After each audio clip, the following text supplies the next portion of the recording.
नेपाल की सरकार ने व्हाट्सएप, यूट्यूब और इंस्टाग्राम समेत 26 सोशल मीडिया प्लेटफॉर्म पर बैन लगा दिया। इसी के बाद वहां विद्रोह भड़क उठा। इस प्रदर्शन का नाम जेन जी रेवोल्यूशन रखा गया। जेन जी साल 1997 से लेकर साल 2012 के बीच पैदा हुए बच्चों को कहा जाता है, यानी अब वो जवान हो चुके हैं। माना जा रहा है कि नेपाल में इस प्रदर्शन की अगुवाई इन्हीं युवाओं ने की। नेपाल की राजधानी काठमांडू में हुए इस प्रदर्शन में 18 प्रदर्शनकारियों की जान चली गई। इसके अलावा सैकड़ों लोग घायल बताए गए, क्योंकि संसद भवन पर कब्जा जमाने वाले प्रदर्शनकारियों को वहां से खदेड़ने के लिए नेपाल की सेना को बुला लिया गया। इसके बाद तो वहां लाठीचार्ज हुआ, आंसू गैस के गोले दागे गए, कई बार भगदड़ मची। संसद भवन के सामने प्रदर्शनकारियों ने आगजनी भी की। नेपाल के कई अखबारों और वेबसाइट की रिपोर्टों में यह आरोप लगाया गया कि नेपाल की सरकार ने भ्रष्टाचार के खिलाफ उठ रही आवाजों को दबाने के लिए अचानक एक साथ 26 सोशल मीडिया ऐप पर बैन लगा दिया। हालांकि नेपाल की केपी शर्मा ओली की सरकार के मुताबिक उसने पिछले साल ही नेपाल में सोशल मीडिया प्लेटफॉर्म चलाने वाली सभी कंपनियों को यह निर्देश दिए थे कि वो अपनी कंपनियों को नेपाल में रजिस्टर करवाएं। इसके तहत सोशल मीडिया प्लेटफॉर्म चलाने वाली कंपनियों को नेपाल में एक ऑफिस भी बनाना था और नेपाल की सरकार को टैक्स भी देना था। नेपाल सरकार ने दावा किया कि जिन कंपनियों ने पिछले साल बनाए गए इस कानून का पालन नहीं किया, उनके ऐप नेपाल में बैन कर दिए गए।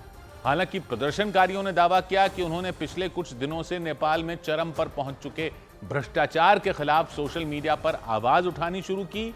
इसी वजह से सरकार ने कई सोशल मीडिया प्लेटफॉर्म बैन कर दिए। इसी के विरोध में वहां के हम ही नेपाल नाम के एक संगठन ने रैली निकालने का फैसला लिया।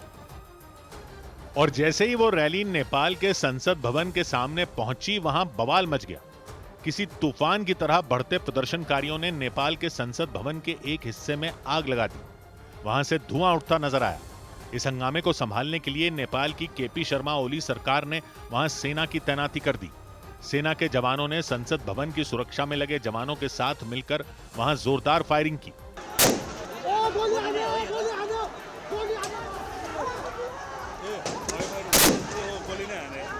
सेना और पुलिस के जवानों ने आंसू गैस के गोले दागे तो प्रदर्शनकारियों ने भी उन पर पत्थर बरसाने शुरू कर दिए। कुछ जवान तो पत्थरों की बारिश में ऐसे घिर गए कि वो एक गोला बनाकर खड़े हो गए और खुद को बचाने के लिए उन्होंने अपनी शील्ड का सहारा लिया।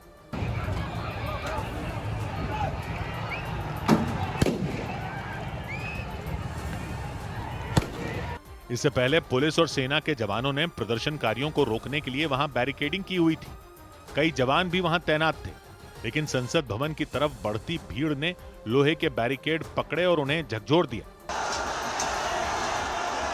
इसके बाद पुलिस का घेरा तोड़ने में उन्हें ज्यादा वक्त नहीं लगा। वो सब उन बैरिकेड पर चढ़कर नेपाल का झंडा लहराते नजर आए। और इसके बाद उन प्रदर्शनकारियों ने नेपाल के संसद भवन पर धावा बोल दिया, क्योंकि वहां जमकर तोड़फोड़ की गई। संसद भवन के एक हिस्से में आग तक लगा दी गई। इसके बाद पूरे के पूरे काठमांडू में कर्फ्यू लगा दिया गया। नेपाल के पोखरा में भी तनाव को देखते हुए कर्फ्यू लगा दिया गया। जानकारी के मुताबिक हम ही नेपाल नाम के संगठन ने लोगों से बड़े पैमाने पर इस प्रदर्शन में शामिल होने की अपील की। इसी के बाद वहां इतनी भीड़ जमा हो गई कि सुरक्षा कर्मियों के भी हाथ पैर फूल गए। बैरिकेडिंग की धज्जियां उड़ाने के बाद प्रदर्शनकारी सीधे संसद भवन की तरफ बढ़े और फिर कुछ लोग संसद भवन की छत पर चढ़ गए। प्रदर्शनकारियों ने एक दूसरे के कंधों पर पैर रखकर सीढ़ी बनाई और नेपाल के संसद भवन की छत पर जाकर खड़े हो गए। जोश से भरे कुछ प्रदर्शनकारियों ने वहां चढ़कर नेपाल का झंडा लहराया तो कुछ ने उस छत पर लगी रेलिंग उखाड़ दी। इसके बाद तो वहां जबरदस्त तोड़फोड़ हुई। संसद भवन के पास मौजूद लोहे की जालियों और कटीले तारों को भीड़ ने उखाड़ फेंका। संसद भवन की उस इमारत के निचले हिस्से में आग तक लगा दी गई। ऐसा होते ही जवानों ने उनके खिलाफ एक्शन तेज कर दिया तो कई प्रदर्शनकारी उस बिल्डिंग से कूद कूद कर वहां से भाग खड़े हुए। इस भीड़ को काबू करने के लिए वहां मौजूद जवानों ने अंधाधुंध गोले दागे। जवानों ने सख्ती बरती तो प्रदर्शनकारियों ने भी आक्रामक रुख अपना लिया। उनमें कई लोग सेना की गाड़ियों पर चढ़ गए। उन्होंने उन गाड़ियों पर चढ़कर नेपाल के झंडे लहराए। इस बीच उन्हीं में कुछ लोगों ने जवानों पर दनादन पत्थर बरसाने शुरू कर दिए, जिसके बाद वहां तैनात जवान अपनी जान बचाने के लिए गाड़ियों और दीवारों के पीछे छिप गए, क्योंकि वहां बवाल बढ़ता ही चला गया। नेपाल की कुछ मीडिया रिपोर्ट में यह दावा किया गया कि प्रदर्शन की यह आग पिछले कई दिन से सुलग रही थी, लेकिन जैसे ही नेपाल की केपी शर्मा ओली सरकार ने सोशल मीडिया प्लेटफॉर्म पर बैन लगाने का फैसला सुनाया, वहां विद्रोह हो गया। बताया गया कि हम ही नेपाल नाम यानी जिस संगठन ने इस विरोध मार्च के लिए लोगों को सोशल मीडिया के जरिए बुलाया, उसकी तरफ से यह अपील की गई कि स्कूली छात्र अपनी यूनिफॉर्म पहनकर इसमें शामिल हों। उन्हें किताबें भी साथ लेकर आने के लिए कहा गया। इसके अलावा सोशल मीडिया पर ही यह भी जानकारी दी गई कि विरोध मार्च कहां से कितने बजे निकलेगा, किस रास्ते से गुजरेगा और सुरक्षा के लिए प्रदर्शनकारियों को क्या-क्या इंतजाम करने चाहिए। ये जानकारियां इसलिए दी गई ताकि ज्यादा से ज्यादा लोग इस प्रदर्शन में शामिल हो सकें, और हुआ भी यही।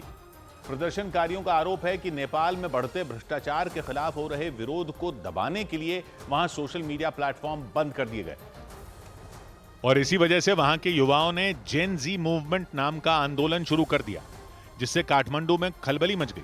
प्रदर्शनकारी अपने साथ जो तख्तियां लेकर आए, उनमें नेपाल की केपी शर्मा ओली सरकार को भ्रष्ट बताते हुए सरकार का विरोध जताया गया।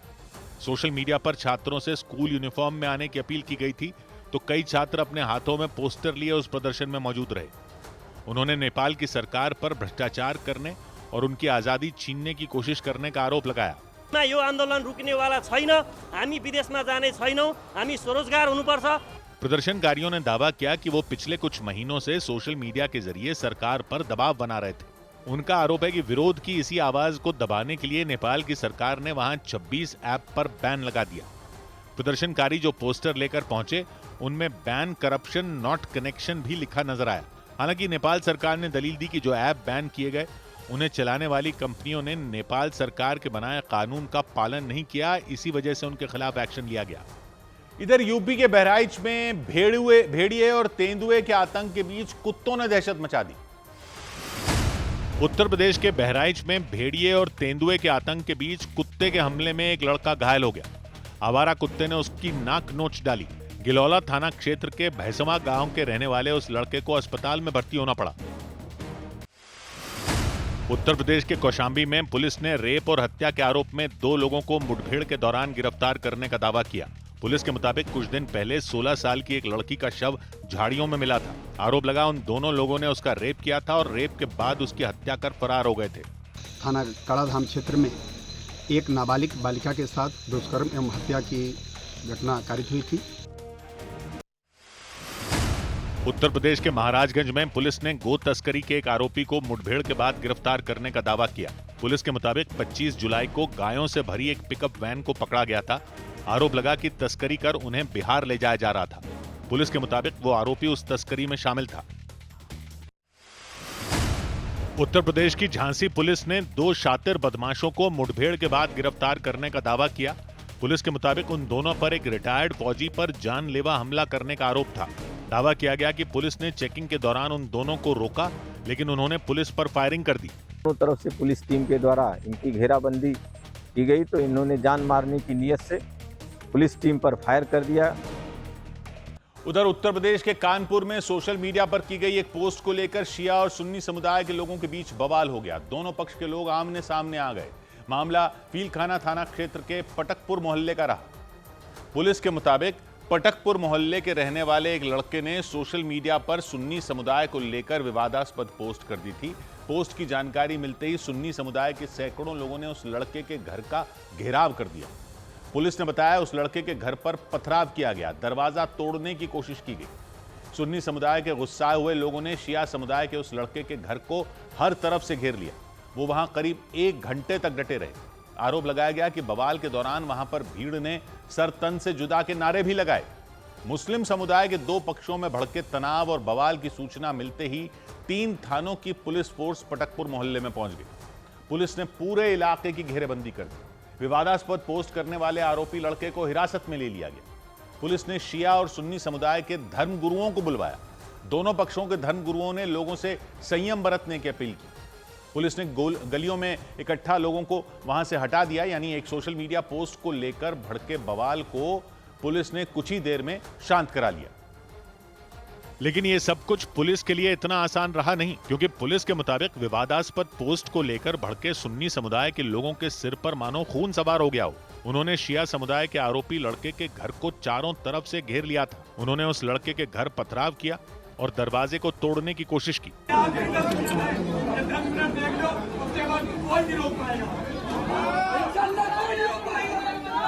गुस्साए लोग किसी भी कीमत पर वहां से पीछे हटने को तैयार नहीं थे।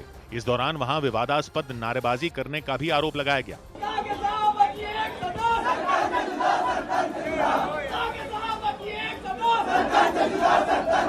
सूचना मिलते ही फीलखाना थाने की पुलिस समेत 2 और थानों की फोर्स पटकपुर मोहल्ले में पहुंच गई। पुलिस ने विवादास्पद पोस्ट करने वाले आरोपी लड़के को हिरासत में ले लिया। उसने पोस्ट को डिलीट किया, उसको हम लोग हिरासत में लिए पूछताछ के लिए। पुलिस ने इलाके में शांति बनाए रखने के लिए शिया और सुन्नी समुदायों के धर्मगुरुओं को बुला लिया। धर्मगुरुओं ने पुलिस के साथ गलियों में घूमकर लोगों से शांति बनाए रखने की अपील की। मुकदमा लिख के कार्रवाई करी जा रही है, आप लोग परेशान बिल्कुल न हो, आप लोग अपने अपने घरों में चले जाएं। करीब 3 घंटे बाद ही मामला शांत हो सका। हालांकि पुलिस ने एहतियातन पटकपुर मोहल्ले में भारी फोर्स तैनात कर दी ताकि आने वाले समय में भी माहौल न बिगड़े। इधर सऊदी अरब से धार्मिक यात्रा करके लौटे कई यात्रियों ने कुछ लोगों पर गाली गलौज करने, उनकी टोपी उतरवाने और जबरन मंदिर में माथा टिकवाने का आरोप लगवाया। उत्तर प्रदेश के सहारनपुर के रहने वाले यात्रियों ने आरोप लगाया कि 22 अगस्त को वो उम्रा करके सऊदी अरब से दिल्ली पहुंचे थे। एयरपोर्ट से सहारनपुर जाने के लिए उन्होंने एक बस किराए पर ली थी। पूरा जत्था बस में बैठा और सहारनपुर के लिए निकल पड़ा। दिल्ली में ISBT के नजदीक हनुमान मंदिर के पास बस ड्राइवर ने खाना खाने के लिए बस रोकी थी। बस में सवार यात्रियों के मुताबिक वो भी बस से उतरे और खाना खाने के लिए ढाबे पर पहुंच गए। खाना खाने के बाद जैसे ही वो बस में दोबारा सवार होकर चलने को तैयार हुए, कुछ लड़के वहां हंगामा करते हुए पहुंच गए थे।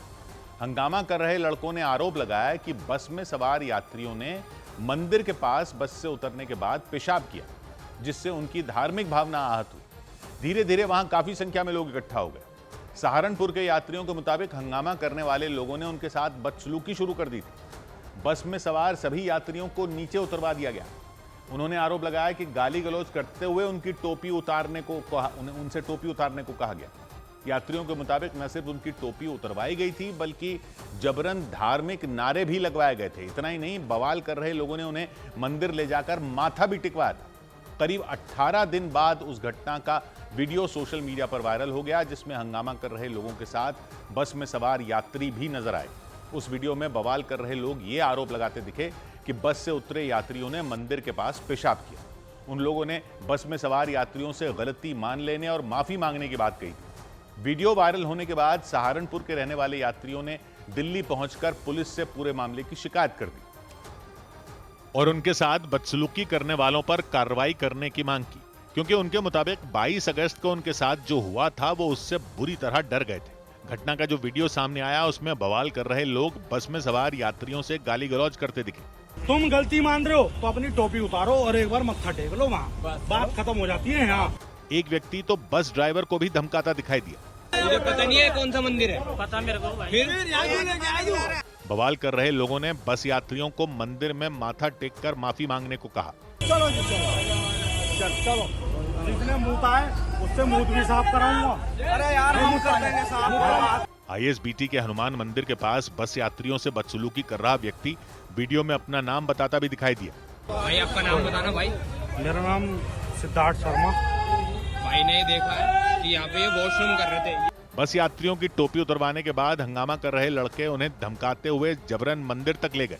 इसके बाद चप्पल उतरवाकर मंदिर के बाहर जबरन उनसे माथा टिकवाया गया। हालांकि थोड़ी देर बाद उनके बीच बहस भी हो गई। यहाँ टॉयलेट करने का क्या मतलब था? बस में सवार यात्रियों ने दावा किया कि उन्होंने बस से उतरने के बाद मंदिर के पास पेशाब नहीं किया था, जबकि बवाल कर रहे लड़के लगातार ये आरोप लगाते रहे कि उन्होंने मंदिर के करीब पेशाब किया था।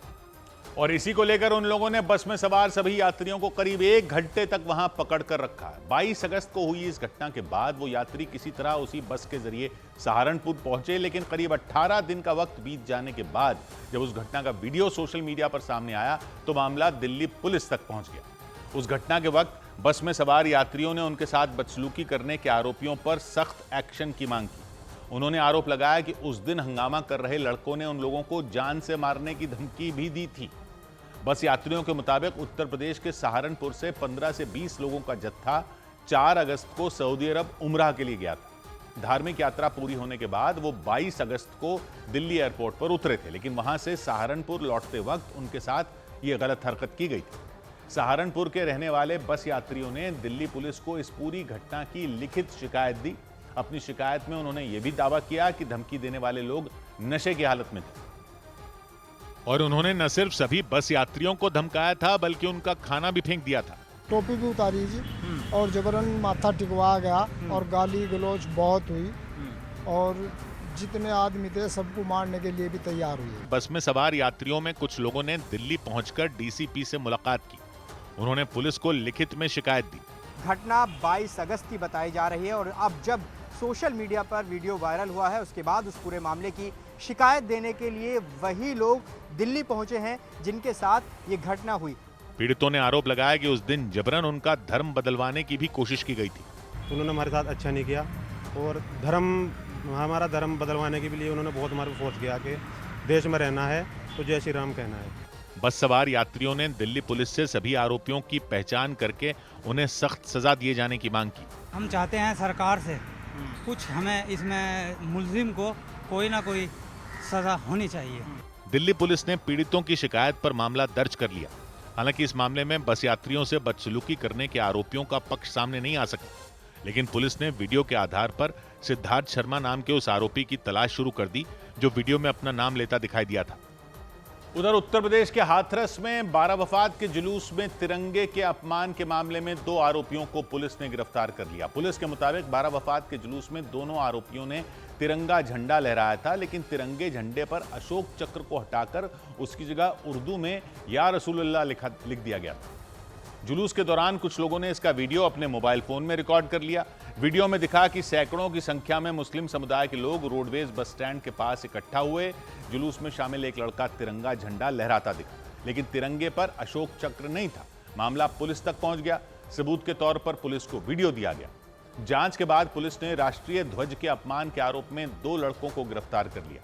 पुलिस ने गिरफ्तार किए गए लड़कों का नाम इरफान और आमिर बताया। पुलिस के मुताबिक इरफान और आमिर 12 वफात पर निकाले गए जुलूस मोहम्मदी में शामिल हुए और पुलिस के मुताबिक दोनों ने वहां तिरंगा लहराया, लेकिन जब तिरंगे पर सबकी नजरें गईं तो सभी हैरान रह गए क्योंकि तिरंगे में अशोक चक्र गायब था। अशोक चक्र की जगह उर्दू में या रसूलुल्लाह लिखा हुआ था। पुलिस के मुताबिक पकड़े गए इरफान और आमिर जुलूस में सबसे आगे इस झंडे को लहराते हुए दिखाई दिए। 12 वफात पर निकाले गए जुलूस मोहम्मदी में सैकड़ों की संख्या में मुस्लिम समुदाय के लोग शामिल हुए। ये जुलूस हाथरस रोडवेज बस स्टैंड के पास पहुंचा। इसी दौरान किसी ने अपने मोबाइल कैमरे से वीडियो बना लिया। पुलिस ने बताया कि एक लड़के ने उसी दौरान तिरंगे के अपमान पर आपत्ति जताई और झंडा ले लिया। पुलिस के मुताबिक आपत्ति जताने वाले लड़के ने ही पुलिस को भी सूचना दी। कोतवाली के इंस्पेक्टर वहां पहुंचे और विवादास्पद झंडा अपने कब्जे में ले लिया। पुलिस ने मामले में जांच के बाद मोहल्ला नाइका नगला के रहने वाले इरफान और आमिर को गिरफ्तार कर लिया। दोनों के खिलाफ राष्ट्रीय ध्वज के अपमान का मामला दर्ज कर लिया गया। उधर महाराष्ट्र के पालघर में समंदर के किनारे 3 संदिग्ध कंटेनरों के मिलने से सनसनी मच गई। मुंबई के नजदीक महाराष्ट्र के पालघर में समंदर के किनारे 3 कंटेनर मिलने से हड़कंप मच गया। इसकी जानकारी मिलते ही पुलिस और कोस्ट गार्ड की टीम जांच में जुट गई। इसके साथ ही समंदर के किनारे को सील कर दिया गया और उन कंटेनरों के पास लोगों के जाने पर भी रोक लगा दी गई। मुंबई के गोराई बीच पर यात्रियों से भरी एक वैन समंदर में फंसने से हड़कंप मच गया। जानकारी के मुताबिक इस घटना के बाद वैन में बैठे लोगों को किसी तरह लहरों से बाहर निकाला गया। उसके बाद वैन को भी एक रस्सी की मदद से बाहर निकालने की कोशिश शुरू कर दी गई। हरियाणा के रेवाड़ी में पुलिस हिरासत में एक व्यक्ति की मौत का मामला सामने आया। पुलिस के मुताबिक हत्या के एक मामले में कुछ रोज पहले गिरफ्तार उस व्यक्ति ने खुदकुशी कर ली। बाद में घटना की जांच के आदेश दे दिए गए। कंबल था जिसको नीचे बिछाने के लिए दिया गया था, उसको फाड़ के और उसकी रस्सी बना के उससे फंदा लगा के सुसाइड किया है। दिल्ली पुलिस ने एक ऑनलाइन कैसीनो रैकेट का भंडाफोड़ करने का दावा किया। पुलिस के मुताबिक इस गिरोह से जुड़े लोग मुंबई से बैठकर फर्जी ऐप के जरिए लोगों को जुए में फंसाते थे। इसके बाद वो इस ऐप को 2-3 महीने तक चलाते थे और जब लोग इसमें पैसे डाल देते थे तो वो इस ऐप को बंद कर देते थे। इधर उत्तर प्रदेश के कासगंज में बीजेपी सांसद मुकेश राजपूत की बहन रीना राजपूत ने आरोप लगाया कि उनके ससुराल वालों ने बीच सड़क पर उनसे मारपीट की। इस घटना के बाद पुलिस ने मारपीट करने के आरोप में सांसद की बहन के ससुर और उनके एक देवर को गिरफ्तार कर लिया। मुकेश राजपूत उत्तर प्रदेश की फर्रुखाबाद लोकसभा सीट से सांसद हैं। रीना के मुताबिक उनके ससुर लक्ष्मण सिंह उन पर दबाव बना रहे थे कि वो अपने सांसद भाई से कहकर उन्हें विधानसभा चुनाव लड़ने के लिए टिकट दिलवाएं। लेकिन रीना ने इस बारे में अपने सांसद भाई से कोई बात नहीं की। उन्होंने आरोप लगाया कि इसी बात से नाराज होकर ससुराल वालों ने उनसे मारपीट शुरू कर दी। ससुर उन पर दनादन डंडे चलाते रहे, जबकि देवर ने बाल खींचकर उन्हें जमीन पर पटक दिया। रीना ने आरोप लगाया कि उनकी बेटी के साथ भी मारपीट की गई। रीना के मुताबिक पिछले 17 साल से ससुराल वाले उन्हें प्रताड़ित कर रहे हैं। उन्होंने आरोप लगाया कि उनके पति भी उनसे कई बार मारपीट कर चुके हैं। रीना ने बताया कि ससुराल वालों को उनसे बेटे की उम्मीद थी, लेकिन उन्हें 2 बेटियां हुई और उसी वजह से ससुराल वालों का रवैया उनके प्रति बदल गया। उन्होंने दावा किया कि ससुराल वाले उनके पति की दूसरी शादी कराने की धमकी देने लगे थे। बात बात पर उनके साथ मारपीट शुरू हो गई। रीना ने दावा किया कि ससुराल के लोग ये चाहते थे कि वो किसी भी तरह अपने बच्चों को लेकर घर से चली जाएं, लेकिन ससुराल वालों के प्रताड़ित करने के बाद भी वो सब कुछ सहती नहीं। रीना ने आरोप लगाया कि परेशान करने की नीयत से ससुर और दोनों देवरों ने मिलकर नहाने के दौरान उनका वीडियो बनाने की भी कोशिश की। और जब उन्होंने इसका विरोध किया तो ससुर लक्ष्मण सिंह और देवर राजेश उन पर टूट पड़े। ससुर ने बीच सड़क पर रीना राजपूत को डंडे से पीटना शुरू कर दिया। कुछ ही सेकंड के अंदर उनके ससुर ने उन पर कई डंडे बरसा दिए। तभी उनके देवर राजेश ने बाल पकड़कर उन्हें जमीन पर पटक दिया।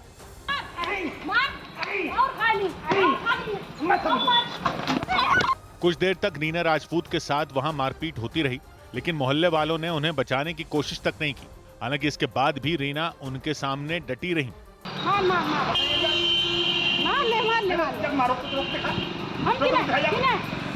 वो मरे मार रोक नहीं पाए। रोक तो सही। हम नहीं रुके हैं। हम नहीं क्यों रोके? जो मेरे संग गद्दारी करी तो काहे के लिए छोड़ा? घटना कासगंज के सहावर थाना इलाके में हुई।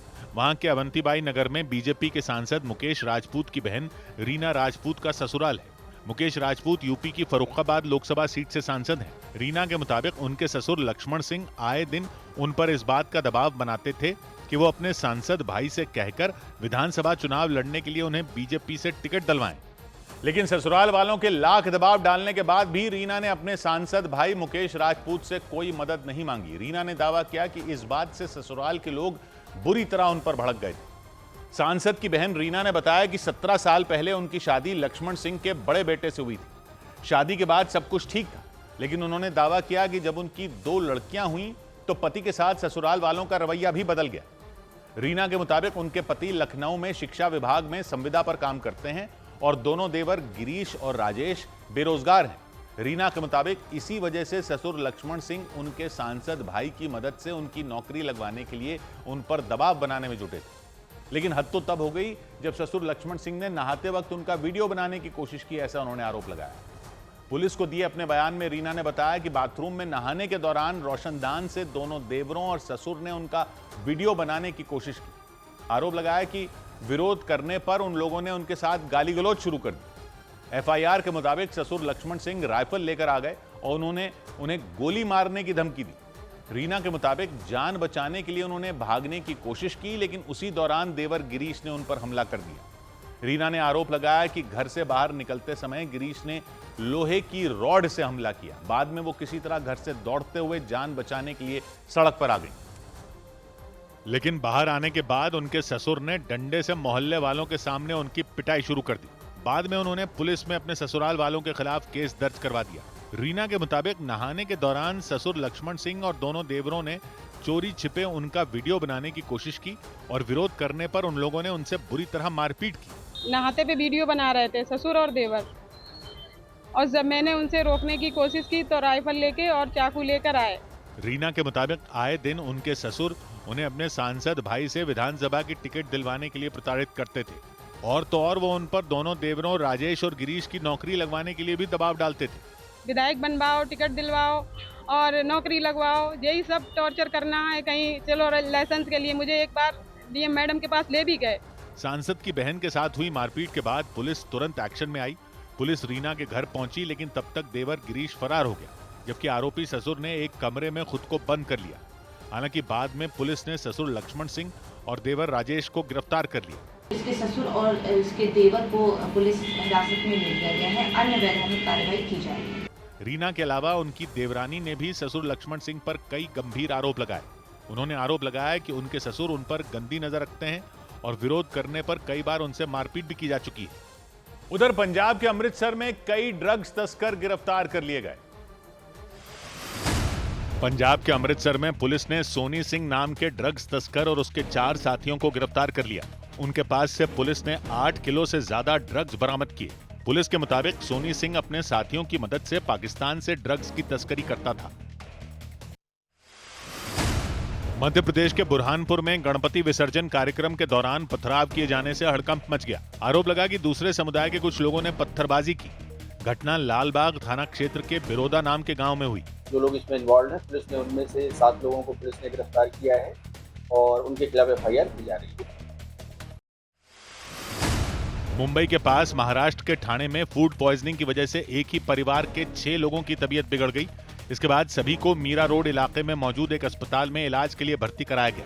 इलाज के दौरान एक बच्ची की जान चली गई जबकि 2 बच्चों की हालत गंभीर बताई गई। महाराष्ट्र के नासिक में एक तेंदुए ने हमला कर एक बच्चे की जान ले ली। नासिक के सिनर इलाके में घुसकर उस तेंदुए ने 2 बच्चों पर हमला कर दिया और इस मामले में उस बच्चे की मौत हो गई जबकि दूसरा बच्चा गंभीर रूप से घायल हो गया। उधर उत्तर प्रदेश के मेरठ में गणेश विसर्जन के दौरान कुछ लोगों ने मिलकर 24 साल के बॉबी गौतम नाम के व्यक्ति पर चाकू से हमला कर दिया। इस घटना की वजह से वहां कोहराम मच गया। तुरंत घायल हालत में बॉबी को अस्पताल पहुंचाया गया जहां उनकी जान नहीं बचाई जा सकी। बॉबी सरथना थाना इलाके के रहने वाले थे और वो कपड़े के एक शोरूम में सेल्समैन की नौकरी करते थे। उनके मोहल्ले में रहने वाले अमन गुप्ता से दोस्ती थी। अमन ने गणेश विसर्जन की यात्रा निकाली थी जो रामलीला मैदान से गंगनगर की ओर जा रही थी। दावा किया गया कि रास्ते में कुछ लोग बाइक से वहां पहुंचे और फिर यात्रा में शामिल हो गए। विसर्जन में शामिल लोगों के मुताबिक सभी लोग शराब के नशे में थे। आरोप लगाया गया कि पहले उन्होंने बिना बात के झगड़ा शुरू किया। गणेश विसर्जन के दौरान वहां तेज गाने बजते रहे। उसी शोर में उन लोगों ने बॉबी को चाकू मारकर लहूलुहान कर दिया। पुलिस की जांच में यह बात भी सामने आई कि कुछ रोज पहले बॉबी का जिम में कुछ लड़कों के साथ झगड़ा हुआ था। बॉबी की हत्या के बाद पूरे इलाके में सनसनी मच गई। परिवार के लोगों ने वहां हंगामा शुरू कर दिया। पुलिस तुरंत एक्शन में आई और परिवार की शिकायत के आधार पर कुछ लोगों को गिरफ्तार कर लिया। शक जताया गया कि आरोपियों ने पूरी प्लानिंग के साथ बॉबी की हत्या की, क्योंकि जिस वक्त आरोपियों ने बॉबी पर हमला किया उस दौरान गणेश विसर्जन की वजह से वहां तेज आवाज में गाने बज रहे थे। दावा किया गया कि उसी का फायदा उठाकर बदमाशों ने बॉबी को चाकुओं से गोद दिया। चाकुओं के वार से वो बुरी तरह घायल हो गए। इसके बाद एक आदमी उन्हें संभालने में जुट गया।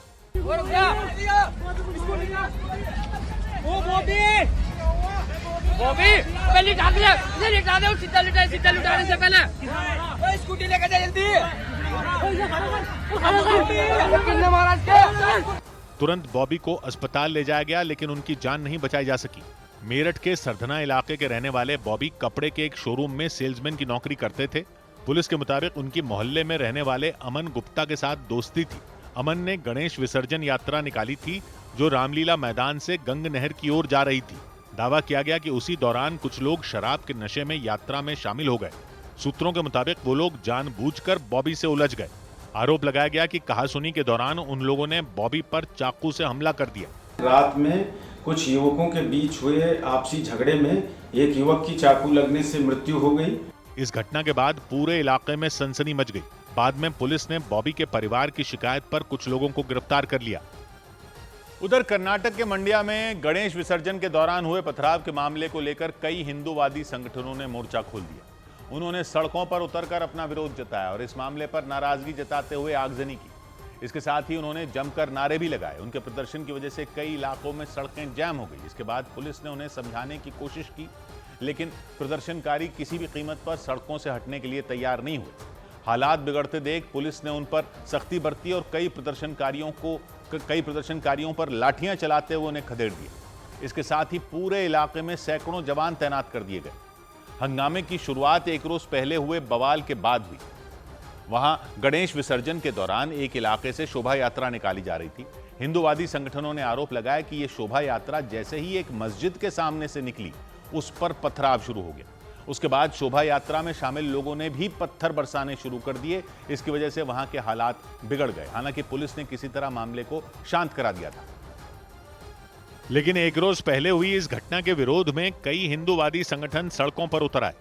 उन्हें हटाने के लिए पुलिस ने पहले तो उन्हें काफी देर तक समझाया, लेकिन जब वो नहीं माने तो उन पर सख्त कार्रवाई की गई।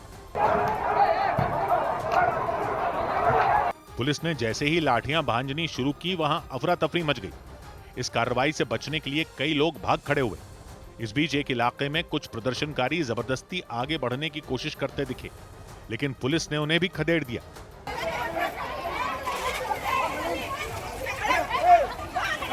इससे पहले सैकड़ों की संख्या में उतरे प्रदर्शनकारियों ने सड़कों को जाम कर दिया। गणेश विसर्जन के दौरान एक रोज पहले हुए पथराव की घटना पर भड़के हिंदूवादी संगठनों से जुड़े लोगों ने जमकर नारेबाजी की। ये पूरा बवाल पथराव की घटना को लेकर हुआ। मंड्या के एक इलाके में एक रोज पहले जब गणेश विसर्जन के दौरान शोभा यात्रा निकाली जा रही थी, तब किसी ने पथराव शुरू कर दिया था। इसके बाद शोभा यात्रा में शामिल लोगों ने भी खूब पत्थर बरसाए थे। हिंदूवादी संगठनों ने आरोप लगाया कि वहां की एक मस्जिद से पत्थर बरसाए गए थे। इस घटना को लेकर दोनों समुदायों के बीच तनाव की स्थिति बन गई थी। हालांकि पुलिस ने तुरंत कार्रवाई करते हुए हालात को संभाल लिया। इधर दिल्ली के नजदीक हरियाणा के गुरुग्राम में क्रिकेट के एक मैदान पर दो गुटों के बीच जबरदस्त मारपीट हो गई। इस मारपीट में एक लड़का गंभीर रूप से घायल हो गया। बाद में उसके साथियों ने पुलिस से पूरे मामले की शिकायत की। डरा देने वाली यह घटना गुरुग्राम के दौलताबाद इलाके में हुई। वहां मैच के दौरान दोनों गुटों के बीच किसी बात को लेकर बहस शुरू हो गई। कुछ ही देर में बात इतनी बिगड़ गई कि दोनों गुट आमने सामने आ गए। इस बीच एक गुट के दो लड़कों ने दूसरे गुट के एक लड़के को मैदान पर गिराकर उसे बैट से पीटना शुरू कर दिया। जिस लड़के को पीटा जा रहा था, उसके साथियों ने जब इसका विरोध किया तो उन पर भी हमला कर दिया गया। उनकी भी बैट से पिटाई की गई। बाद में झगड़े को शांत कराने के लिए कई लोग दौड़ते हुए मैदान में पहुंचे, लेकिन बवाल खत्म नहीं हुआ। दोनों गुटों के कई लोग एक दूसरे से भिड़ गए। इस दौरान एक लड़के को इतना पीटा गया कि वो बेहोशी की हालत में पहुंच गया और देखते ही देखते क्रिकेट का मैदान जंग के मैदान में बदल गया। दोनों गुटों के कई लोगों ने एक दूसरे पर हमला कर दिया। मारपीट के लिए किसी ने बैट का इस्तेमाल किया तो किसी ने जमकर लात और मुक्के बरसाए। इस दौरान एक लड़का जमीन पर गिर गया। इसके बाद तो उसे इतनी बुरी तरह पीटा गया कि वो बेहोशी की हालत में पहुंच गया। उस पर न सिर्फ लातें बरसाई गईं, बल्कि बैट से भी हमला किया गया। हालांकि उसके साथियों ने उसे बचाने की बहुत कोशिश की, लेकिन दूसरे गुट के लोग बेहद गुस्से में दिखाई दिए। उस गुट के एक लड़के ने बैट से न सिर्फ उसे बल्कि कई दूसरे लड़कों को भी पीट दिया। उसने सबसे पहले अपने एक दोस्त के साथ मिलकर एक लड़के की पिटाई की। दोनों ने मिलकर उसे जमीन पर गिरा दिया और फिर खूब पीटा। इस बीच पिट रहे लड़के के कुछ दोस्त जब उसे बचाने पहुंचे तो उन पर भी बैट से हमला किया गया।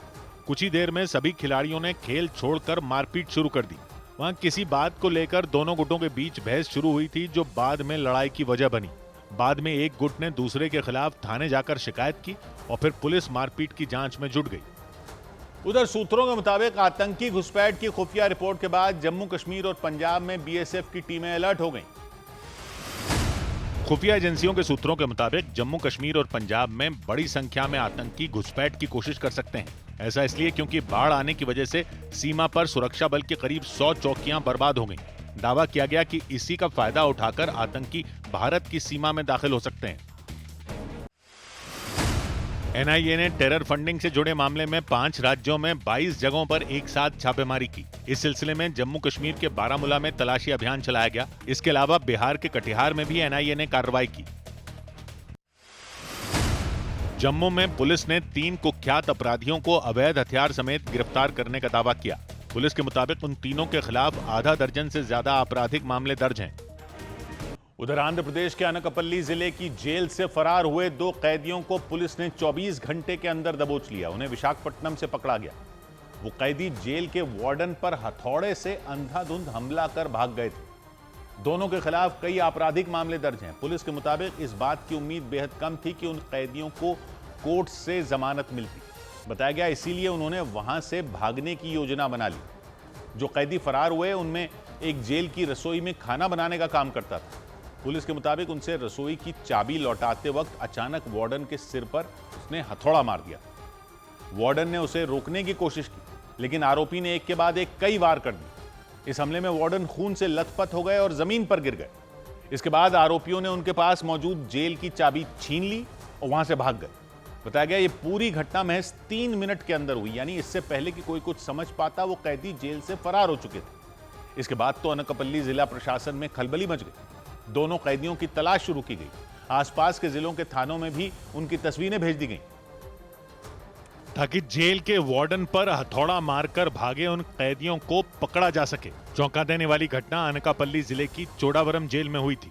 तस्वीरों में दिखा कि कुर्सी पर बैठे वार्डन के सिर पर हथौड़े से ताबड़तोड़ हमला किया गया। हमला होते ही वार्डन कुर्सी से खड़े हो गए और हथौड़े का वार रोकने की कोशिश की, लेकिन इतने में हमला कर रहे कैदी के साथी ने उन्हें धकेल दिया। वो कुर्सी पर गिर गए। हमलावर एक बार फिर मारने के लिए झुका, लेकिन वो दोबारा खड़े हुए और इस बार उसका हाथ पकड़ लिया। इसी बीच हमलावर का साथी वहां से भाग गया और उसने उस कमरे को बंद कर दिया जिसमें जेल के दूसरे सुरक्षाकर्मी आराम कर रहे थे, ताकि वो वार्डन की मदद न कर पाएं।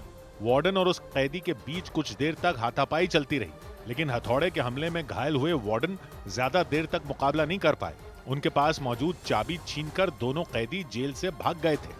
बाद में घटना की जानकारी अनकापल्ली के आसपास जिलों के थानों में भी दे दी गई थी। यही वजह रही कि अनकापल्ली से विशाखापट्टनम पहुंचे दोनों कैदियों को पुलिस ने गिरफ्तार कर लिया। कुमार और रामू नाम के उन कैदियों को दोबारा जेल में डाल दिया गया। इधर दिल्ली के पास हरियाणा के फरीदाबाद में एक एसी में ब्लास्ट होने से एक ही परिवार के 3 लोगों की जान चली गई। मामला फरीदाबाद की ग्रीनफील्ड कॉलोनी का रहा। वहां एक 4 मंजिला इमारत की पहली मंजिल में लगे एसी का कंप्रेसर फटने से जोरदार धमाका हो गया। उसकी आवाज सुनकर वहां रह रहे लोग दौड़कर तुरंत बाहर आ गए, लेकिन उस मकान से निकल रहा धुआं उस बिल्डिंग की दूसरी मंजिल तक पहुंच गया और उसकी वजह से वहां रहने वाले सचिन कपूर नाम के व्यक्ति, उनकी पत्नी और उनकी बेटी की मौत हो गई, जबकि उनके बेटे की हालत गंभीर बताई गई। जिस मकान में धमाका हुआ वहां रहने वाले लोगों ने बताया कि आग लगते ही उन्होंने सचिन कपूर को फोन कर दिया था, लेकिन वो नीचे आने के बजाय छत की तरफ भाग गए। दावा किया गया कि छत का दरवाजा बंद था, इसकी वजह से उनका दम घुट गया और उन्होंने उसी दरवाजे के पास दम तोड़ दिया। हालांकि दमकल विभाग की टीम ने उनके बेटे को बाहर निकाल लिया, लेकिन अस्पताल में उसकी हालत गंभीर बताई गई। जानकारी के मुताबिक यह घटना देर रात करीब 3:30 बजे हुई और इसके बाद वहां दहशत मच गई। उस बिल्डिंग की पहली मंजिल की बालकनी से आग की लपटें उठती दिखी। इस दौरान कुछ लोगों के चिल्लाने की आवाज भी सुनाई दी। मेरा सब जल, मेरा सब कुछ, मेरा भी। शुक्र करो आप अपना फोन ले आए, मेरा फोन तो जल ही गया। भाई नहीं आ सकते अंदर उधर, अब पूरी आग लग गई कमरे में, बेड में। एसी का कंप्रेसर फटने से उस बिल्डिंग की पहली मंजिल में आग लग गई थी, लेकिन उसका धुआं दूसरी मंजिल तक पहुंच गया। इसकी वजह से वहां रहने वाले सचिन कपूर और उनके परिवार का दम घुट गया। घर जो है वो फिलहाल अभी धुआं जो है वो हो रखा है और इसी घर के वो 3 लोग जो कि एक तरीके से बेमौत जो है वो मारे गए। पहली मंजिल पर रहने वाले परिवार के मुताबिक देर रात करीब 3:30 बजे उनके मकान में लगे एसी में जोरदार धमाका हुआ। इसके बाद वो तुरंत दौड़कर बाहर आ गए। जो जिनकी डेथ हुई है उनसे मेरी बात हुई है 3:30 बजे कि भाई साहब आग लग गई है, आप आ जाओ। तो कहते क्या हुआ है? मैंने कहा आग लगी है, आप आ जाओ। कह रहे बहुत धुआं है। मैं कहा आप नीचे उतर आओ। अब ये नीचे ना उतर के मेरे को लग रहा है कि ऊपर चले गए और ऊपर वाला लॉक था। जानकारी मिलते ही दमकल विभाग की कई टीमें वहां पहुंच गईं और उस मकान की दीवार तोड़कर सभी लोगों को बाहर निकाला। इसके बाद उन्हें अस्पताल पहुंचाया गया। वहां सचिन कपूर, उनकी पत्नी और बेटी को मृत घोषित कर दिया गया, जबकि उनकी बेटे की हालत गंभीर बताई गई। उधर महाराष्ट्र के रायगढ़ में ओएनजीसी के प्लांट में भीषण आग लग गई। महाराष्ट्र के रायगढ़ में सरकारी कंपनी ओएनजीसी के एक प्लांट में आग लगने से अफरा तफरी मच गई। इसकी जानकारी मिलते ही आसपास के इलाके को खाली करा लिया गया और दमकल विभाग की 8 गाड़ियां आग बुझाने में जुट गईं। सुप्रीम कोर्ट ने बिहार में वोटर लिस्ट रिवीजन मामले पर सुनवाई करते हुए चुनाव आयोग को निर्देश दिए कि वो आधार कार्ड को 12वें दस्तावेज के तौर पर स्वीकार करे। हालांकि कोर्ट ने यह भी साफ कर दिया कि आधार कार्ड नागरिकता का प्रमाण नहीं है। सुप्रीम कोर्ट ने स्पष्ट कर दिया कि आधार लिया जाएगा, मगर आधार नागरिकता का, सिटीजनशिप का प्रूफ नहीं है। दिल्ली में पिछले 10 साल से अटकी बारापुला फेज 3 फ्लाईओवर परियोजना को मंजूरी मिल गई। इसके तहत सराय काले खां से मयूर विहार इलाके तक करीब 3.5 किलोमीटर लंबा पुल बनाया जाएगा। पीडब्ल्यूडी मंत्री प्रवेश वर्मा ने बताया कि इस परियोजना के पूरा होने पर लाखों लोगों को जैम से राहत मिलेगी। बिहार के भागलपुर में गंगा नदी में तैरने गई 2 बहनें लापता हो गईं। बताया गया कि 4 बहनें गंगा नदी में तैरने गई थीं, तभी उनमें 2 बहनें डूब गईं। इसकी जानकारी मिलने पर प्रशासन की तरफ से गोताखोरों की टीम ने उनमें 2 बहनों को सुरक्षित बाहर निकाल लिया। उधर राजस्थान के उदयपुर में भारतीय सेना ने ड्रोन का इस्तेमाल कर नदी में फंसे एक व्यक्ति की जान बचा ली। ड्रोन की मदद से उस व्यक्ति तक एक मोटी रस्सी पहुंचाई गई और फिर उस रस्सी के सहारे उन्हें नदी के किनारे तक लाया गया। इस अभियान में ड्रोन ने वो काम कर दिखाया जो कोई नहीं कर सकता था। ऐसा इसलिए क्योंकि वो व्यक्ति उफनती नदी के बीच में पत्थरों के ऊपर फंसे हुए थे। उस वक्त नदी में पानी का बहाव इतना तेज हो गया कि वो चाहकर भी किनारे तक नहीं आ सकते थे और ना ही कोई उन तक पहुंच सकता था। इन मुश्किल हालात में सेना ने उन्हें बचाने के लिए ड्रोन का इस्तेमाल किया। ड्रोन के जरिए उन तक न सिर्फ रस्सी बल्कि लाइफ जैकेट भी पहुंचाई गई और इन चीजों ने उनकी जान बचा ली। हालांकि जब तक वो किनारे तक नहीं पहुंच गए तब तक वहां मौजूद लोगों की सांसें अटकी रहीं, लेकिन सेना ने हिम्मत नहीं हारी और उन्हें उस रस्सी की मदद से बचा लिया। वो व्यक्ति जब सुरक्षित किनारे पहुंच गए तब जाकर लोगों की जान में जान आई। उन्होंने सेना को धन्यवाद दिया क्योंकि सेना ने वक्त रहते उस व्यक्ति तक ड्रोन भेजकर उन्हें मौत के मुंह से निकाल लिया। उन्हें बचाने के लिए ड्रोन का इस्तेमाल किया गया। उन तक न सिर्फ एक मोटी रस्सी बल्कि लाइफ जैकेट भी पहुंचाई गई। इसके बाद उस व्यक्ति ने रस्सी को उन पत्थरों से मजबूती के साथ बांध दिया और फिर लाइफ जैकेट पहनकर वो धीरे धीरे नदी के किनारे तक पहुंच गए। लेकिन नदी में तेज बहाव की वजह से कई बार उनके कदम लड़खड़ा गए। हालांकि दूसरे छोर पर सेना के जवान लगातार उनका हौसला बढ़ाते रहे और जब तक वो व्यक्ति किनारे तक पहुंच नहीं गए तब तक उन्होंने उस रस्सी को मजबूती के साथ पकड़े रखा। वो व्यक्ति उफनती नदी के बीच में पत्थरों पर फंस गए थे। तेज बहाव की वजह से किसी का भी उन तक पहुंचना आसान नहीं था। परेशानी यह भी थी कि नदी में पानी का स्तर लगातार बढ़ता जा रहा था। ऐसे में नदी का पानी कभी भी उन्हें अपने साथ बहाकर ले जा सकता था। लेकिन सेना ने ड्रोन की मदद से उनकी जान बचा ली। वो जैसे ही किनारे पहुंचे लोगों ने उनका स्वागत किया। उधर दिल्ली के नजदीक हरियाणा के गुरुग्राम में अफ्रीकी देश युगांडा की एक महिला का शव मिला। दिल्ली के नजदीक हरियाणा के गुरुग्राम में मानेसर के IMT चौक पर युगांडा की रहने वाली एक महिला का शव मिलने से सनसनी मच गई। महिला के शव पर कोई कपड़े नहीं थे। पुलिस ने महिला का शव कब्जे में लेकर मामले की जांच शुरू कर दी। उत्तर प्रदेश के मुरादाबाद में हिंदू समाज पार्टी नाम के संगठन के जिला अध्यक्ष कमल चौहान की गोली मारकर हत्या कर दी गई। उनकी हत्या के बाद हमलावर फरार हो गए। पुलिस ने उन्हें पकड़ने के लिए कई टीमें गठित कर दी। हमारी जो SOG की टीम है, हमारे थाने से 4-5 टीमें लगी हुई हैं। हम लोग बहुत जल्दी उन लोगों को अभी हिरासत में लेंगे। बिहार के सासाराम में 2 समुदायों के लड़कों में हुई मारपीट के बाद तनाव बढ़ गया। बताया गया कि सोशल मीडिया पर शेयर किए गए किसी वीडियो को लेकर उनके बीच लड़ाई हुई। नगर थाना क्षेत्र में हुई इस घटना के बाद इलाके की सुरक्षा बढ़ा दी गई।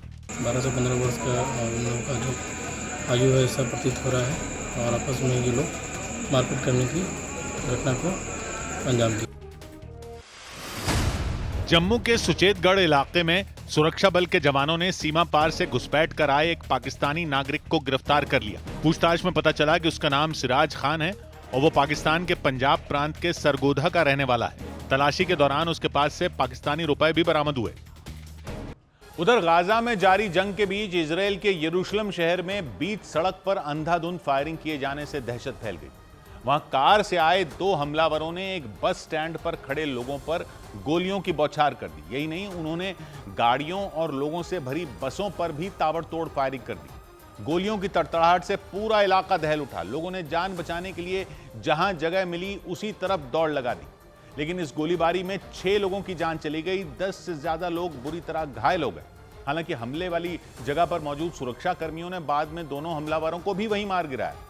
इजराइल ने इसे आतंकी हमला करार दिया और हमला करने वाले संगठन को खौफनाक अंजाम भुगतने की धमकी दे दी, क्योंकि दावा है कि गाजा में हमास से चल रहे युद्ध के बीच बीते करीब 1 साल में इजराइल की धरती पर इतना भीषण हमला नहीं हुआ। यही वजह रही कि इस गोलीबारी से पूरे इजराइल में हड़कंप मच गया। लोग डर के मारे सहम गए, क्योंकि इस हमले ने 7 अक्टूबर साल 2023 को हुए खून खराबे के जख्म हरे कर दिए।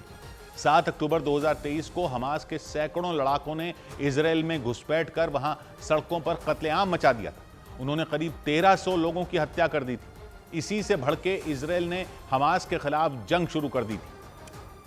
लेकिन गाजा में चल रही जंग के बीच यरूशलेम में सरेआम फायरिंग होने से अफरा तफरी मच गई। जान बचाने के लिए लोग भागते नजर आए।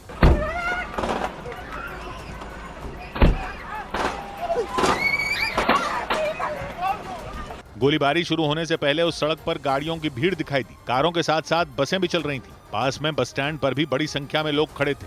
उन्हें अंदाजा भी नहीं था कि अगले ही कुछ पलों में वहां उनके लिए जान बचाना मुश्किल हो जाएगा, क्योंकि बताया गया कि कार से आए 2 हमलावरों ने अचानक लोगों की भीड़ पर गोलियां चलाना शुरू कर दिया।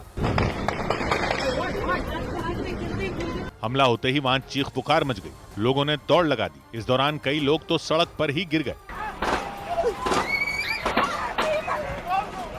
गोलीबारी का खौफनाक मंजर एक गाड़ी के डैश कैम यानी उसके डैशबोर्ड पर लगे कैमरे में रिकॉर्ड हो गया। तस्वीरों में दिखा कि उस गाड़ी के ठीक आगे चल रही कार में मौजूद व्यक्ति भी गोलीबारी से डर गए। हालांकि वो अपनी कार से बाहर तो निकले लेकिन भागे नहीं, जबकि हमलावर लगातार फायरिंग करते रहे। बड़ी खबर आई इंटरनेट पर संकट से जुड़ी। लाल सागर में समुद्र के नीचे इंटरनेट की तार के कट जाने से भारत, पाकिस्तान, सऊदी अरब और यूएई समेत कई देशों में इंटरनेट सेवाओं पर बड़ा असर पड़ा। इंटरनेट की स्पीड स्लो हो गई, इसकी वजह से लोगों को काफी परेशानी हुई कई जगह। इस बीच टेक कंपनी माइक्रोसॉफ्ट ने अंदेशा जताया कि हालात सुधरने में और देरी हो सकती है, यानी तब तक इन देशों में इंटरनेट की स्पीड पर असर बना रह सकता है। सौभाग्य की एक बात यह कि लाल सागर में समुद्र के नीचे इंटरनेट की तार कट गई। भारत तक में इंटरनेट की स्पीड कई जगह स्लो हो गई, लेकिन पब्लिक तो यह सुनकर ही हैरान हो गई कि इंटरनेट क्या केबल के जरिए आ रहा है, तार से आ रहा है। पब्लिक ये तो जानती है कि इसके फोन पर या कंप्यूटर पर या टीवी में किस कंपनी का इंटरनेट कनेक्शन लगा है, लेकिन उस कंपनी में कहां से आ रहा है लोग ध्यान नहीं देते। ये समुद्र के नीचे तारें बिछा रखी हैं क्या? तो इसको समझने के लिए इंटरनेट के पूरे खेल को समझना पड़ेगा। मतलब जैसे आप अपने घर में बैठे हो, अपने फोन पर स्क्रॉल कर रहे हो, कोई मजेदार वीडियो देख रहे हो या दुनिया के किसी कोने में बैठे दोस्त से चैट कर रहे हो, तो ये जो इंटरनेट के जरिए हो रहा है ये आ कहां से रहा है? कोई जादू थोड़ा ही है। आप अपने फोन को टच करते हो, पलक झपकते ही आपका मैसेज किसी दूसरे देश में पहुंच जाता है या कोई मूवी स्ट्रीम होने लगती है। ये सब डेटा ही तो है, लेकिन ये सारा डेटा इतनी तेजी से कैसे पहुंच जाता है? आपका वीडियो, मैसेज, ईमेल आपके फोन से हजारों मील दूर किसी और के फोन तक कैसे पहुंच जाता है? आप सोच रहे हो ये सब वाईफाई राउटर या सेल टावर से जा रहा है, वो तो ठीक है, लेकिन उससे आगे कहां जा रहा है? वहां से दूसरे देश कैसे जा रहा है? तो ये जो सिस्टम है ये समुद्र के नीचे बिछा हुआ है। समुद्र के नीचे तारें बिछी हुई हैं, अंडर सी। समुद्र के नीचे अंडर सी केबलें बिछी हुई हैं। इनके बिना इंटरनेट नहीं चल सकता। आप भारत में हो, आप अमेरिका में स्टोर किया हुआ कोई वीडियो देखना चाहते हो, वो वीडियो एक बड़े कंप्यूटर में स्टोर होता है जिसको कहते हैं सर्वर। ये सर्वर समझ लो कि एक बहुत बड़ी लाइब्रेरी की तरह होता है जिसमें अरबों वीडियो पड़े हुए हैं, फोटो पड़ी हुए हैं, वेबसाइट हैं तरह तरह की।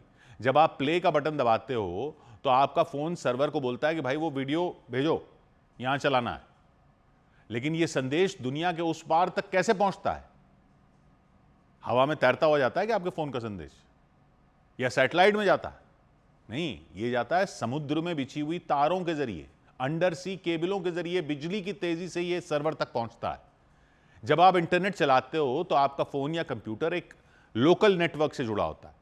हो सकता है आपके घर में वाईफाई राउटर हो, आप मोबाइल डेटा यूज कर रहे हो, सेल टावर से आ रहा हो।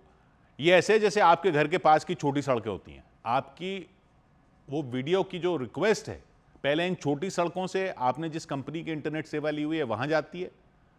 अब जैसे आपने बोला फलां वीडियो देखना है, तो वो वीडियो उस कंपनी के पास थोड़ी पड़ा हुआ है जो आपको इंटरनेट सेवा दे रही है। उसको तो वो वीडियो आपके फोन तक लाने के लिए उस सर्वर तक पहुंचना होता है जहां वो वीडियो स्टोर किया हुआ है, जो शायद किसी दूसरे देश में हो। इसके लिए वो आपकी रिक्वेस्ट को दुनिया भर में फैली हुई केबलों के बड़े जाल के जरिए भेजता है। इनमें ज्यादातर तारें समुद्र के नीचे बिछी हैं। इन केबलों को आप डेटा ले जाने वाले बड़े बड़े पाइप समझ लो, बस इनमें पानी की जगह डेटा बहता है, ये मान लो। ये तारें मोटी तारें नहीं होती, सर के बाल से भी महीन होती हैं, सर के बाल से भी महीन, ऑप्टिकल फाइबर। बिजली की तारों में तो करंट जाता है, इनमें करंट नहीं जाता है, इनमें जाती है लाइट, रोशनी। रोशनी के जरिए डेटा जाता है। जैसे आप टॉर्च की रोशनी को एक लंबी ट्यूब के जरिए भेज रहे हो, तो जो भी संदेश होता है या आवाज होती है या वीडियो होता है उसको बदल देते हैं रोशनी के सिग्नल में, और रोशनी के सिग्नल भेजते हैं इन तारों के जरिए। बिजली के तारों में करंट दौड़ता है, इन ऑप्टिकल फाइबर में रोशनी के सिग्नल दौड़ते हैं, रोशनी दौड़ती है। रोशनी की स्पीड से जाते ही रोशनी लाइट की स्पीड से जाती है, तभी तो इतना जल्दी पहुंच जाती है। आप बटन दबाते हो, वीडियो देखना है, उसका बन जाता है एक लाइट सिग्नल, रोशनी का सिग्नल बन जाता है, वो दौड़ता हुआ पहुंच जाता है सर्वर तक, और सर्वर में पड़ा हुआ वीडियो भी बन जाता है एक लाइट सिग्नल, वो भी रोशनी बनकर तार से आ जाता है आपके पास, और यहां आकर फिर से रोशनी को बदल देते हैं वीडियो में, और आप देखते हो वीडियो। अब सवाल यह है कि ये केबल समुद्र में कैसे बिछाई जाती है? कोई तार को पानी में फेंक दो, ऐसा थोड़ी है। खास जहाज होते हैं, इनको कहते हैं केबल लेइंग शिप्स, वो ये काम करते हैं। अब जैसे पतंग की डोर की चरखियां होती है ना, चरखी में लपेटी होती है डोर, ये जहाज बड़ी बड़ी चरखियों में केबल लेकर जाते हैं, 10-10 हजार किलोमीटर तक लंबी केबल लेकर जाते हैं, 10,000 किलोमीटर। अब समुद्र भी तो सोचिए ना कितना विशाल होता है, तो जहाज बढ़ता रहता है, चरखी खोल खोल कर तार डालता रहता है। और ये केबल जो होती है वो तो बाल से भी महीन होती है, लेकिन उसको मजबूत बनाया जाता है, स्टील और प्लास्टिक की परतों में लपेटा जाता है। भाई पत्थर हैं, मछलियां हैं, जहाजों के लंगर हैं, उन सब से बचना है। किनारे के पास जहां पानी गहरा, पहले गहरे से फिर किनारे के पास आता है, पानी कम गहरा होता है, वहां इनको दबा दिया जाता है ताकि ये सुरक्षित रहें। लेकिन गहरे समुद्र में बस ये समुद्र के तल पर लेटी रहती हैं तारें, किनारे पर तो इनको अंदर दबा दिया जाता है। एक बार जब केबल बिछ जाती है तो वो जमीन पर खास स्टेशनों से जोड़ी जाती है, समुद्र के दोनों तरफ, दोनों साइड पे स्टेशन होते हैं, इनको लैंडिंग स्टेशन कहते हैं। इधर स्टेशन उधर स्टेशन, उसके बीच में तार।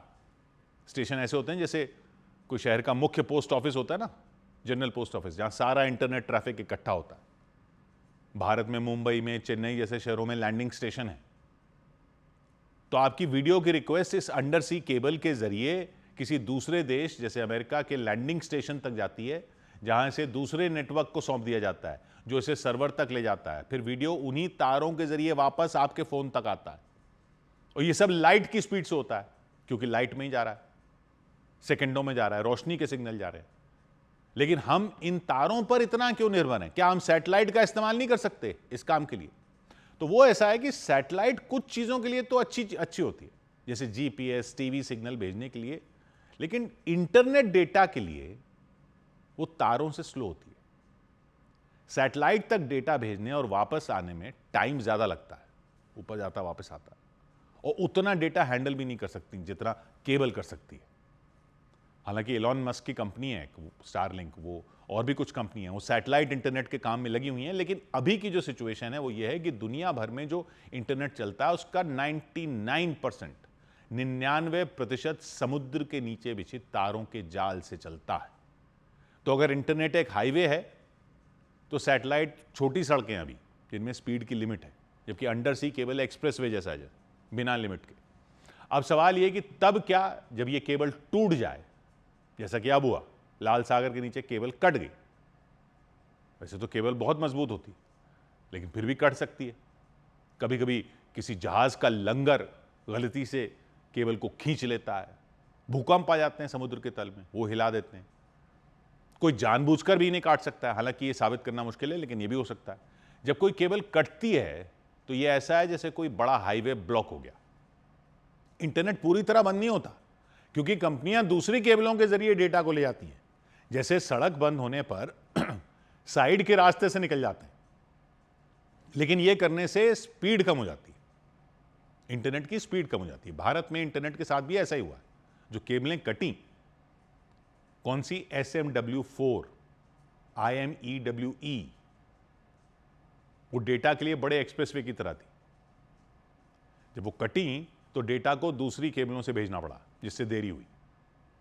इन केबलों को ठीक करना भी बड़ा काम है। जब कोई केबल कटती है तो खास रिपेयर करने वाले जहाज भेजे जाते हैं जो ढूंढते हैं कहां से केबल कटी है। रोबोट भेज देते हैं नीचे समुद्र में, और रोबोट ढूंढते हैं केबल कहां कटी हुई है, फिर वो केबल को ऊपर खींचते हैं, उसे ठीक करते हैं, एक टूटी रस्सी जैसे जोड़ते हैं, और फिर वापस नीचे डालते हैं। अब इसमें हफ्तों लग सकते हैं, क्योंकि समुद्र बहुत गहरा है और काम धीरे धीरे सावधानी से करना पड़ता है। तो इस बार जो हुआ है वो ये कि लाल सागर में कई अंडर सी केबल जो है वो कट गई, जिससे भारत, पाकिस्तान, सऊदी अरब, UAE, पश्चिम एशिया के कई हिस्सों में इंटरनेट धीमा हो गया। माइक्रोसॉफ्ट ने अपनी वेबसाइट पर बताया कि रेड सी में फाइबर केबलें कट गई। नेट ब्लॉक्स भी एक कंपनी है जो इंटरनेट की निगरानी करती है, उसने बताया ये सऊदी अरब के जिद्दा के पास हुआ है और इसमें SMW4 और IMEWE केबल सिस्टम प्रभावित हुए। SMW4 यानी south east Asia, middle east, western Europe 4, ये SMW का है। South east Asia, middle east, western Europe 4 number है केबलों के। इसको भारत की टाटा कम्युनिकेशंस चलाती है।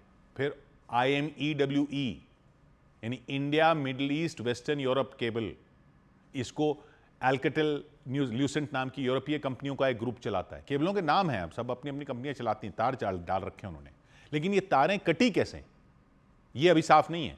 कुछ लोगों को शक है कि ये यमन के हूथी विद्रोहियों का काम हो सकता है, जो लाल सागर में जहाज़ों पर हमले कर ही रहे हैं, तो वह उन्होंने ये किया हो ताकि इजराइल पर गाजा में जंग खत्म करने का दबाव डाल सकें। हालांकि हूथी विद्रोहियों ने पहले भी ऐसी हरकतों से इनकार किया। इस बार भी उन्होंने कहा कि उन्होंने तारें नहीं काटी, लेकिन 2024 में यमन की सरकार जो हूथियों के खिलाफ है, वो विद्रोह कर रहे हैं सरकार के खिलाफ, तो उस सरकार ने चेतावनी दी थी कि हूथी विद्रोही इन केबलों को निशाना बना सकते हैं। कुछ विशेषज्ञ कह रहे हैं कि शायद किसी जहाज का लंगर गलती से केबल से टकरा गया, क्योंकि ऐसा पहले भी हो चुका है। फरवरी 2024 में लाल सागर में एक जहाज था रूबीमार, वो डूब गया था। उसका लंगर समुद्र के तल में जब गिरा तो AAE1 और EIG ये केबलें थी, उनको नुकसान पहुंचा था। लेकिन इस बार का कारण अभी रहस्य है और जांच चल रही है। तो समझने की बात यह कि इंटरनेट को दुनिया भर में जोड़ने के लिए हजारों मील लंबी केबलें समुद्र के तल पर बिछी हुई हैं। इतनी सारी केबलें हैं, अगर इतनी सारी हैं कि अगर उन्हें सीधा करके बिछाया जाए ना तो धरती को कई बार लपेट दें, इतनी है। दुनिया में कितनी है? करीब 14 लाख किलोमीटर लंबी केबल बिछी हुई, 14 लाख किलोमीटर।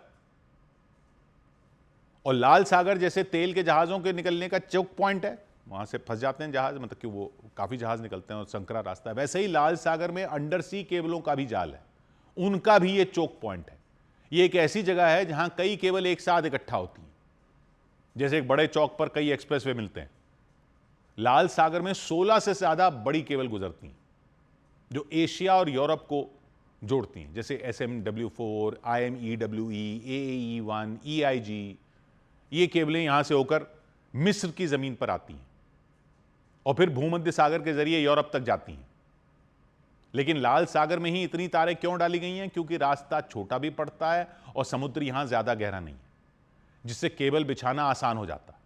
लेकिन यही इसकी कमजोरी भी है, क्योंकि यहां जहाजों का आना जाना बहुत है और लंगर या किसी हमले से केबलों को न्युकसान भी हो सकता है। इसके अलावा अटलांटिक महासागर में, जो अमेरिका और यूरोप को जोड़ता है, ढेर सारी केबलें बिछी हैं। ये केबल न्यूयॉर्क, लंदन, पेरिस जैसे बड़े शहरों को जोड़ती हैं। एक मारिया केबल है जो माइक्रोसॉफ्ट और मेटा जैसी कंपनियों ने बिछाई हुई है। ये अमेरिका में वर्जीनिया से यूरोप में स्पेन तक जाती है। ये इतनी तेज है कि ये बैंकों और बिजनेस को 1 सेकंड में भी कम टाइम में डेटा भेजने में मदद करती है। मतलब अगर आप न्यूयॉर्क शेयर बाजार में एक शेयर खरीद रहे हो और वो ऑर्डर लंदन के स्टॉक एक्सचेंज तक पलक झपकते पहुंच जाता है, तो वो कैसे होता है? सब इन केबलों की वजह से होता है।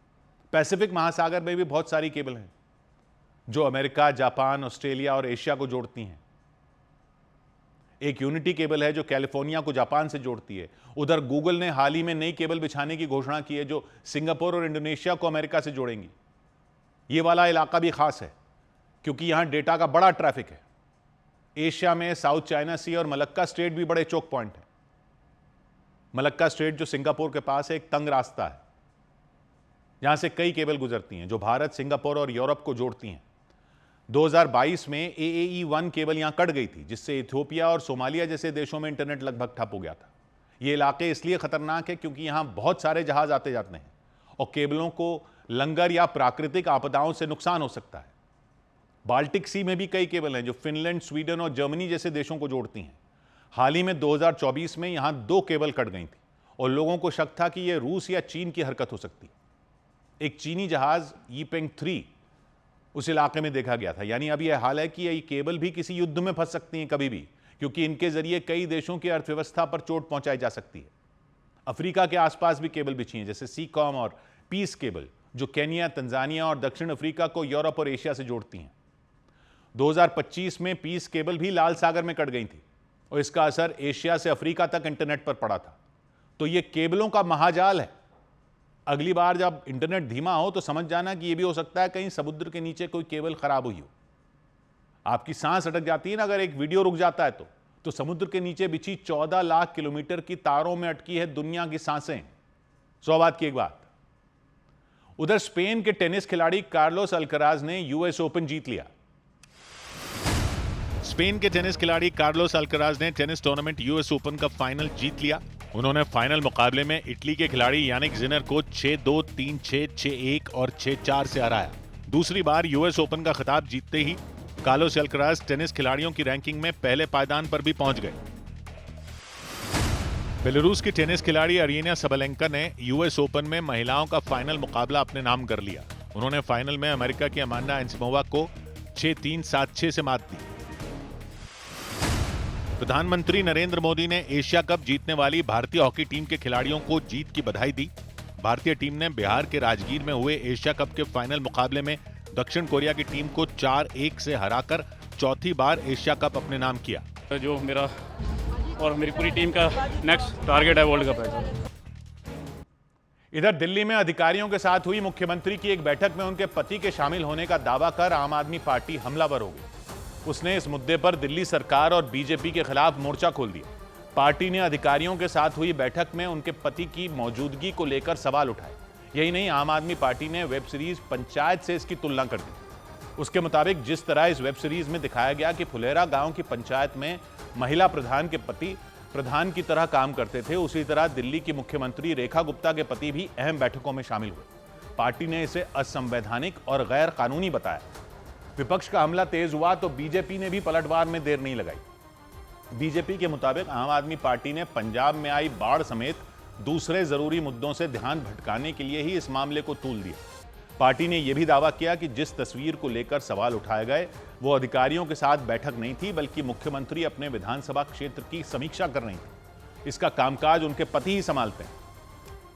लेकिन आम आदमी पार्टी ने इस मुद्दे को लेकर बीजेपी को घेर लिया। उसने दावा किया कि अधिकारियों के साथ हुई अहम बैठक में मुख्यमंत्री रेखा गुप्ता के पति भी शामिल हुए। आम आदमी पार्टी ने इसकी तुलना वेब सीरीज पंचायत से कर दी और दावा किया जिस तरह वेब सीरीज में महिला प्रधान के पति प्रधान की तरह काम करते थे, उसी तरह रेखा गुप्ता के पति ने भी अहम बैठकों में हिस्सा लिया।